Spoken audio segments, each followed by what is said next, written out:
Hello everyone, my name is Matt, also known as the Survivor Guy, and today I am building Simmotion.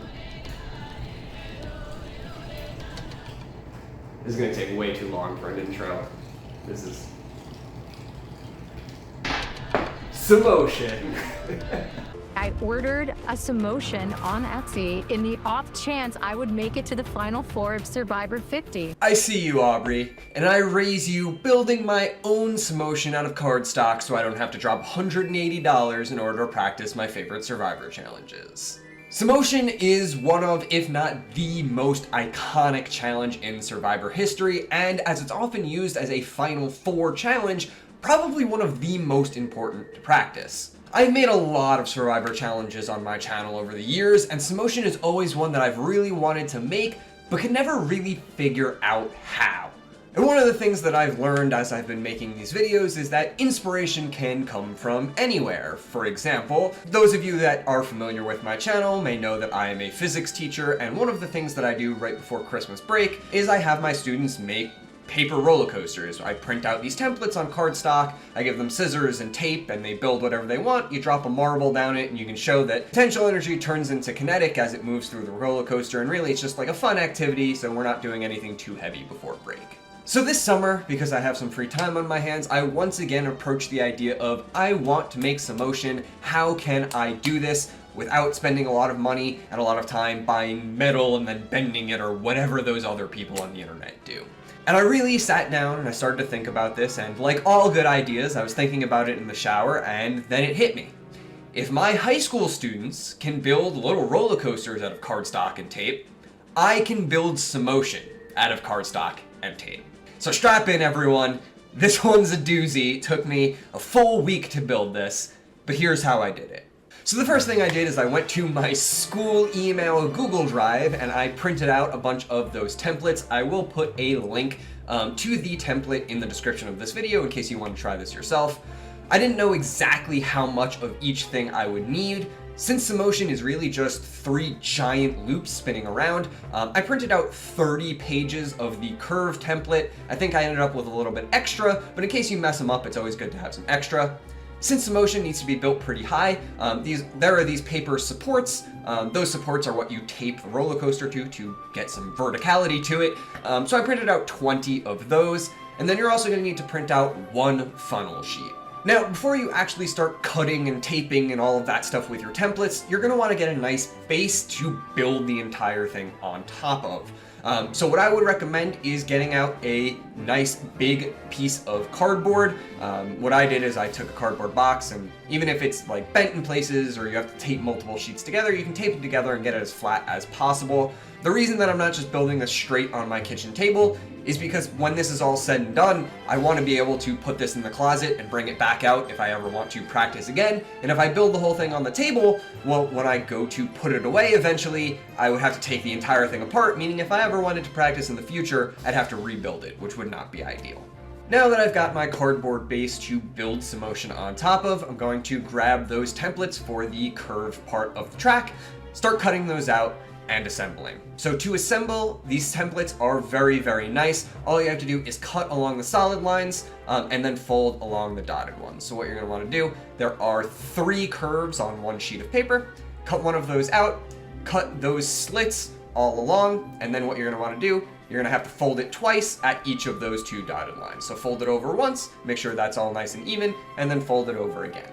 Once you have everything prepped, everything cut and folded, you're going to need to tape those little tabs that you've made together with a little bit of overlap. So that overlap is what turns it from a straight track into a curved track. The way that I did it is I took each of those tabs and just aligned it so that there was a little bit of overlap that I could tape together, but also the one next to it was slightly lower because remember, Simmotion is a spiral that goes down. So the little bit of overlap will give you that curve, and the little bit down will allow the ball to follow the path of gravity as it goes down through that spiral. So once you have your first curve made, what you're going to want to do is set that to the side, and then do the exact same thing again, and again, and again. You're going to need a lot of these curves in order to make the full thing. Once you have multiple curves, what you're going to do very simply, take your first curve, put it on top of your second curve so there's a little bit of overlap, and then just tape them together. I taped both sides and the bottom because I really don't want this thing to fall apart.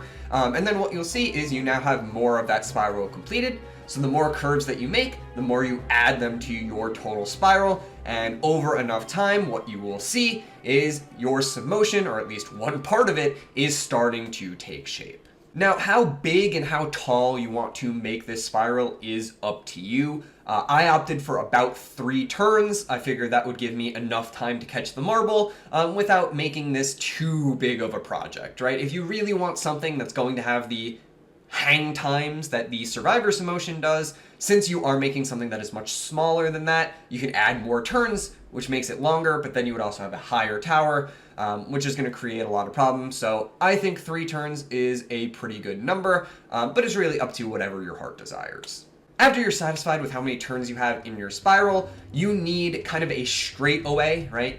The whole point of Simmotion is you catch the ball before it hits the ground, you can put it at the top. So at the end of the spiral, there needs to be kind of this straight thing so you can see the ball coming and catch it.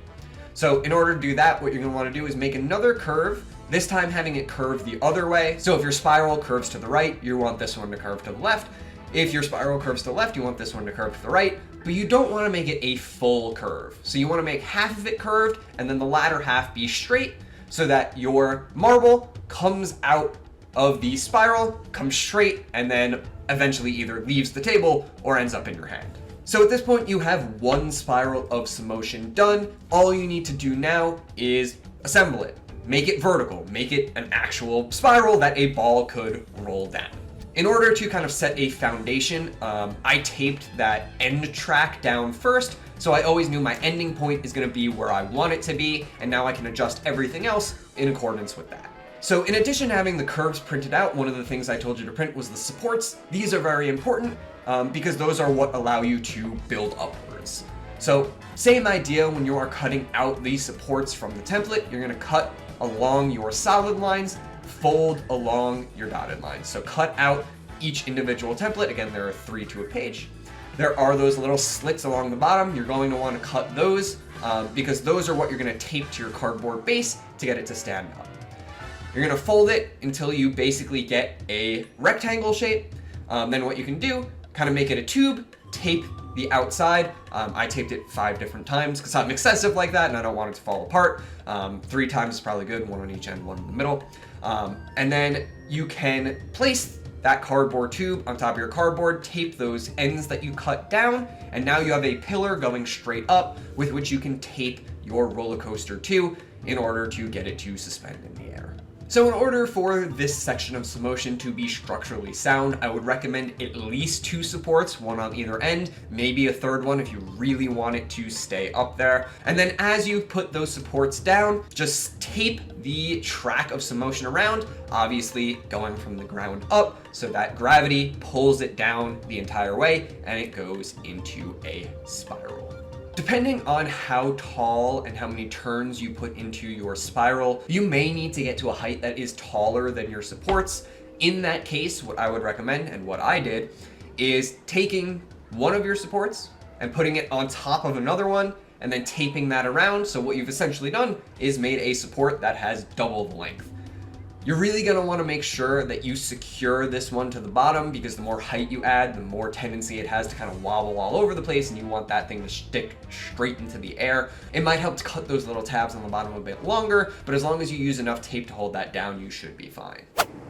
Alright, so we still have a long way to go building this thing before it begins to even remotely resemble Simmotion. But before we build anything further, I want to test this structure right here and make sure there's nothing broken. Because if there is something that needs to be fixed, it's going to be a lot easier to fix it now than to fix it once everything is built and there's going to be stuff built on top of this and it would just be a whole nightmare. So, got my marble here, I'm going to start at the top and hopefully it goes around the loop without any problems.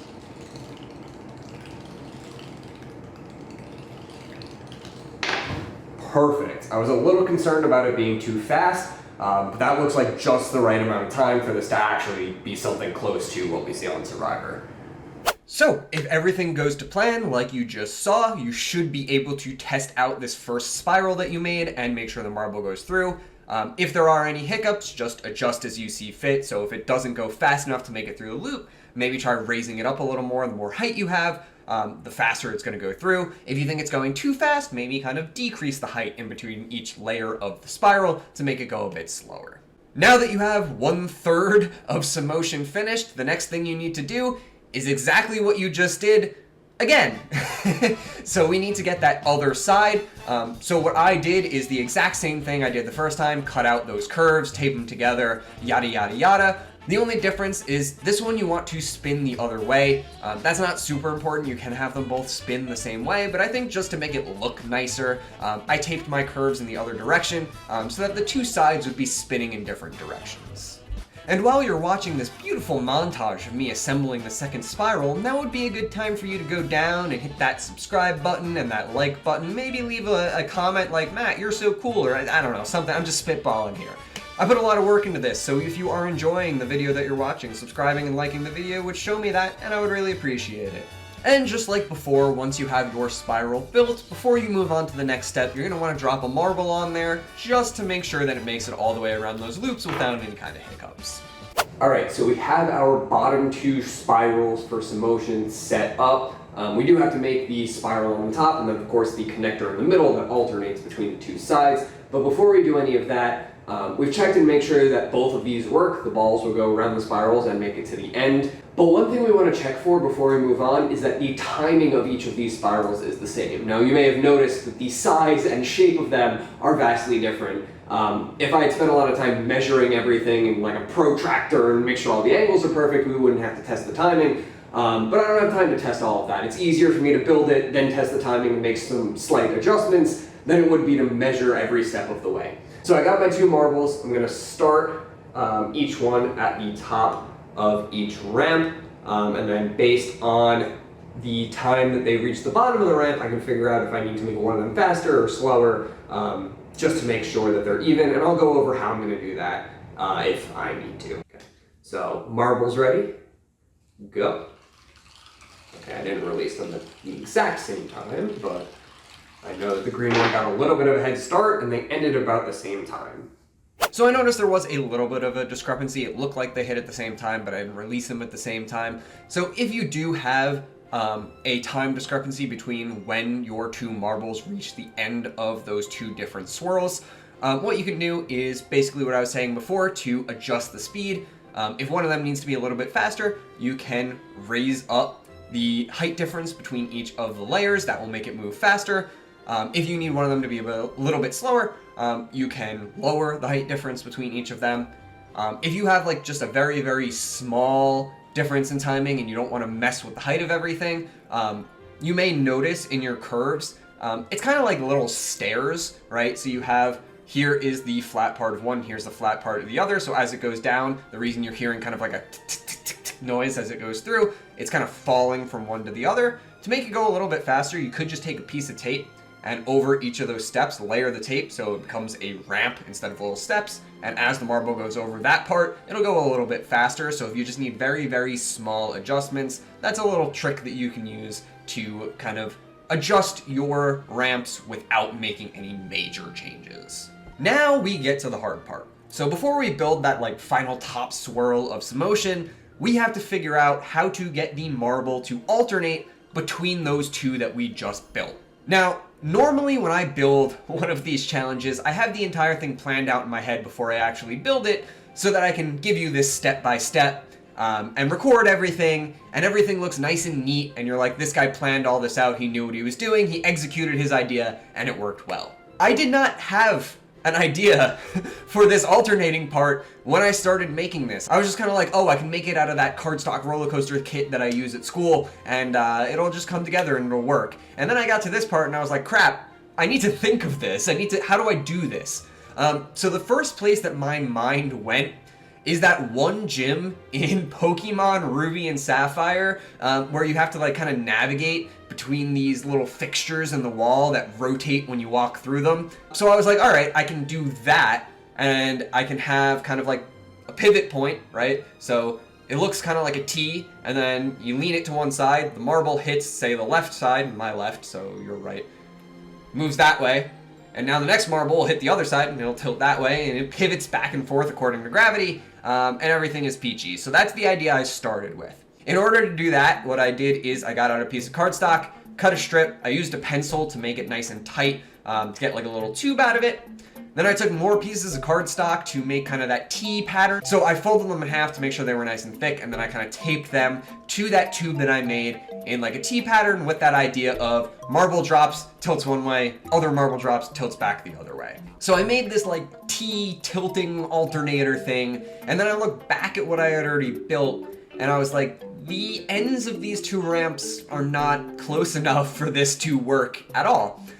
So what I ended up doing is I made two more curves, and I made them in the opposite direction of the way these swirls were currently started, so that when I attached them, they kind of crisscrossed over each other a little bit. And the reason that I did that is that was the only way I could get the starting point for each of my two ramps to be close enough together for my idea for the alternator to actually work. So now that I kind of had an idea that I was working with, I needed to figure out a way that I could not only get my little T-bit to be at the correct height, but also some kind of apparatus I could connect it to so that it was held in place, but also free to rotate. So my mind went where it always goes when I am building these survivor challenges. I got out 4 empty rolls of toilet paper, stacked them on top of each other, used duct tape to secure them together to make a very tall tower, one that is tall enough to reach the start of those 2 swirls that I made. And then I used scissors to poke a hole in the top of those toilet paper rolls. That hole is where I'm going to slide that rotating T-bit into, so I need a hole on either end. Then I can slide it in, and it should be at the right height.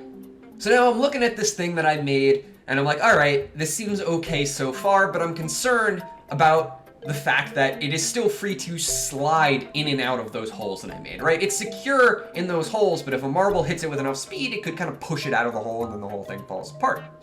So what I did is I got out some more cardstock, I cut like a little square, poked a hole in it, slid that onto the back of the T-piece, and then I used some duct tape to tape it together. And essentially the reason I did this is so even if I try and push that little T-bit forward, that paper that I just attached blocks it from falling completely out of the toilet paper tube. So I looked at it again and I was like, what other problems can I foresee with this?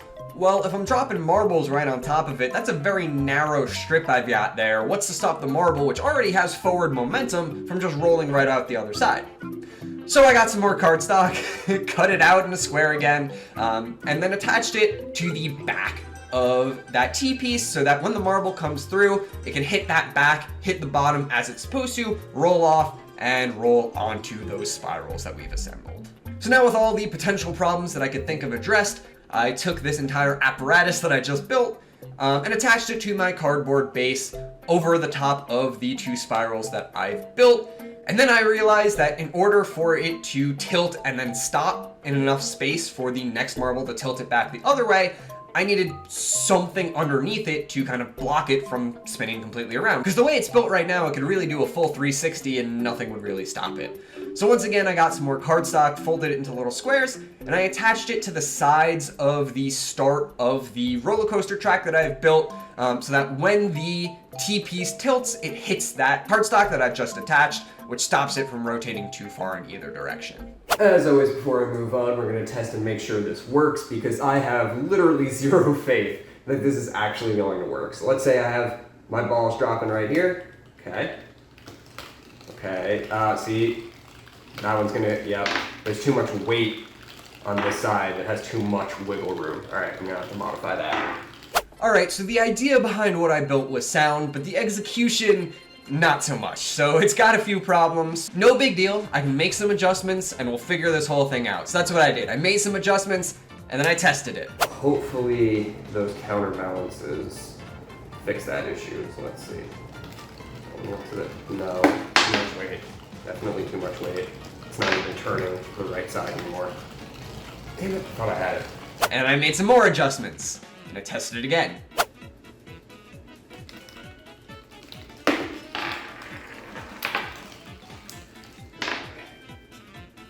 And as you can tell, nothing was quite working the way I expected until...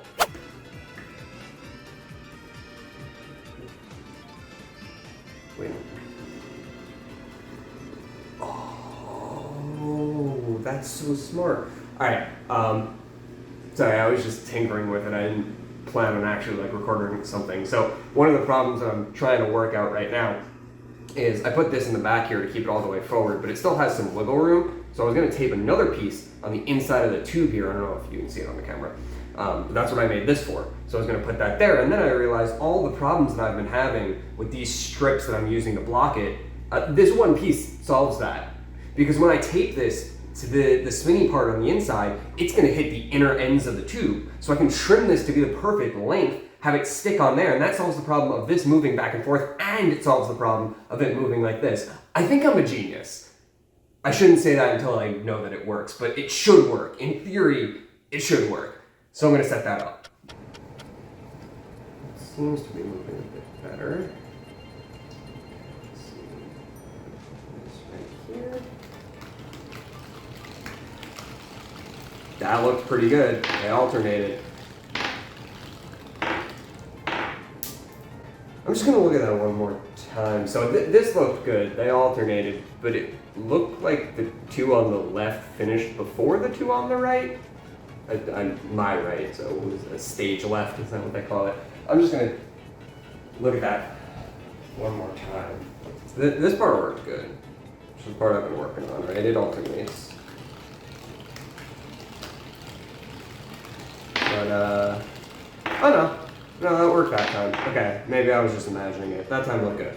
Alright, I'm satisfied enough. I'm going to put the funnel on here. I'm going to build the third spiral at the top. And then once everything's assembled, I'm sure I'm going to need to do a lot more testing and a lot more tweaks, because nothing about this project has been easy. But I think we're good to move on, which is hopefully the hardest part done.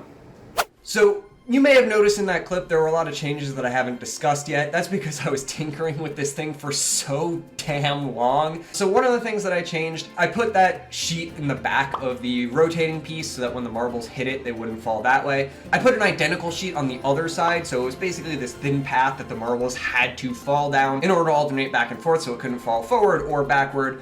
And I also cut the ends of those so they're not perfectly square anymore because the ends were getting in the way. You may have also seen I had a funnel there. That's going to be the next part of this assembly. I just got so frustrated I needed to take a break. So to assemble that funnel, you're going to use that funnel template. I only had you print one of those because you only need one. Cut around the circle, same as before. Let's cut the solid lines. There's nothing to fold here. You're just going to want to tape it so that it makes an actual funnel. In order to figure out how deep you want that funnel, what I would do is get your marble and adjust the hole size so that it's just barely big enough, because you really want it to be controlled that that marble is falling the exact same spot every time. If your hole is too big, there's going to be some randomness in where your marble falls, which could make the entire thing not work. Attaching the funnel to the top of the alternator that I built turned out to be a little bit more tricky than I anticipated. So what I had to do is I had to take one of those support pieces and lay it horizontally over two that I had already built. And then I wanted to attach my funnel to one side of that. But in order to attach it at the right position to get the hole directly over the alternator, took a little bit of finagling. I had to kind of tape it from both sides at such an angle to kind of like force it to be exactly where I wanted. But eventually, I got it to work. Work this time. Yes, yes, yes. Oh my God. Finally! Holy crap. I have been testing and tweaking this thing for 2 hours now. Finally, it functions, I can build the last spiral, and I can play the game, and then I can be done.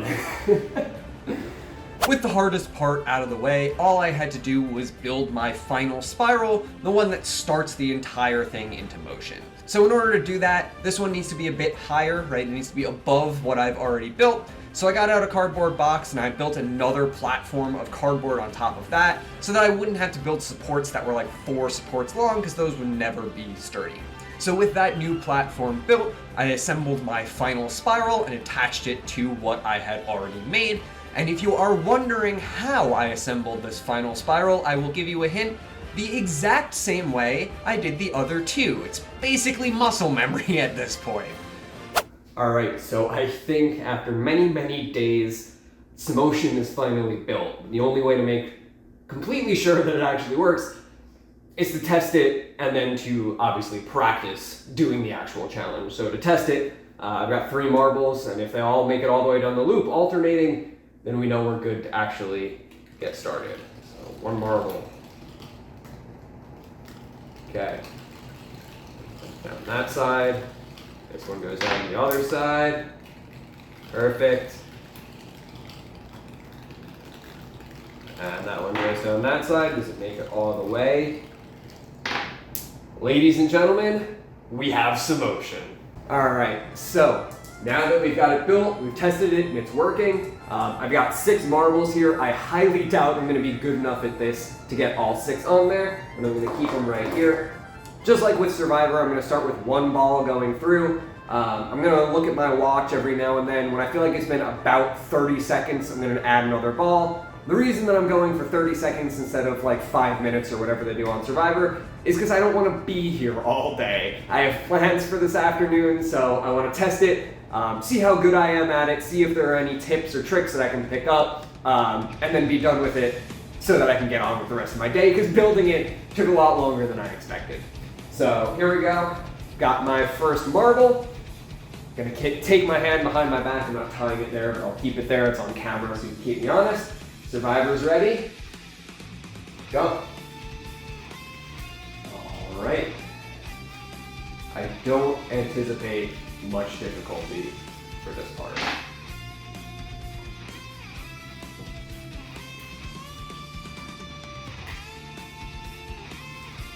Tricky thing about the one that I've built is I kind of made them go different directions when it hits the alternator.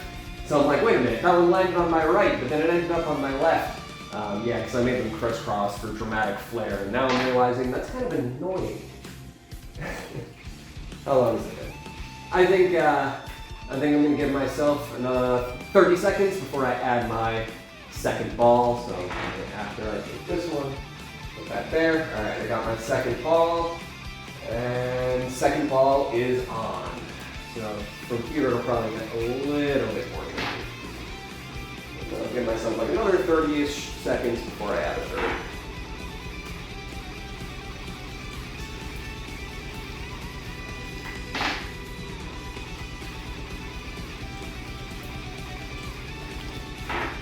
Okay, I'm gonna give myself about 30 seconds before I gotta add my third ball, so this is gonna be tricky. I'm really gonna wanna increase the spacing. Those might be too tight. I might have screwed myself already. Yeah, there's no way I'm getting that. Oh, okay. I did, I got it. Already with 3 I'm struggling with. On Survivor they usually don't struggle with 3, but mine is a lot smaller than theirs. Yeah, no, there it is. Alright, well, you know what? It works. It's actually very fun. I would have suspected that something like this is stressful, and maybe if it's like your final immunity challenge for $1 million, it'll be pretty stressful. But honestly, I might do this just in my free time when I have more time, because that was fun. Even though I only got to 3 and then the pacing, I kind of messed myself up. I have a lot more fun doing this than I did building it. I did have some fun building it, but you saw my frustrations. So back to me at my office. So that actually went pretty well, better than I expected. I wasn't very good at it, but even though I said, oh, I've got plans, and I made a whole big stink about how I gotta get on with my day, I did try it many, many more times after that initial one.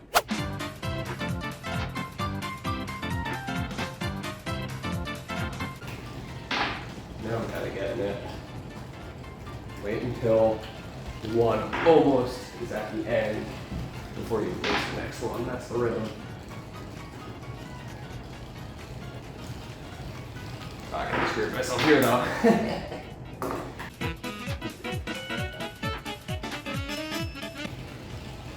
Oh crap, let's go fast. Ooh, what a save, what a save. Alright, now we're getting back to this. Now we're getting back to this. Oh, this is so fun. Oh. Tight. Damn. And in addition to just the fact that Simmotion is a lot of fun to do, some things that I've learned is my initial thought was when I first had like the one ball going through, figure out how much time it takes that ball to get through, and then with each ball you add, just divide that time. So for example, it took 9 seconds for one ball to get through. So if it takes 9 seconds for one ball to get through, when you have 2 balls, they should be spaced 4.5 seconds apart. When you have 3 balls, they should be spaced 3 seconds apart. That was my initial thought process. But what I quickly realized is trying to do that mental math while also focusing on where all 3 of your balls are at once is way too distracting. You're never gonna be able to do all of that at once. You're gonna completely lose your focus. So what I ended up doing, and what I think really helped me out a lot, is watching where the other balls were before I placed the next one. So what I would do when I had 3, which I think is the highest that my structure can get to, I can't imagine anyone would have enough time to do 4. Before I dropped that 3rd ball in, I would look down, and when the last ball was like half a loop away, that's when I would drop it. So I'd have just enough time to drop it, get my hand back to grab that one, bring it back up top, watch. When that's half a loop away, drop it, just so I have enough time to get my hand back and keep going. And I found that that gave me the best pacing of all 3 of them, just hang in there for as long as possible. So there you have it. They said it couldn't be done, and by they, I mean my girlfriend, who came home and was like, there's no way you're actually gonna get this thing to work, and honestly I can't blame her because I had my doubts along the way. But thank you for watching. I hope you enjoyed the video. If you did, definitely like the video and subscribe. That would help me out so much. If you are truly insane like I am and you decide to give this a try for yourself, let me know how it goes for you in the comments. And if you work at CVS, give me a call. See you next time, everyone.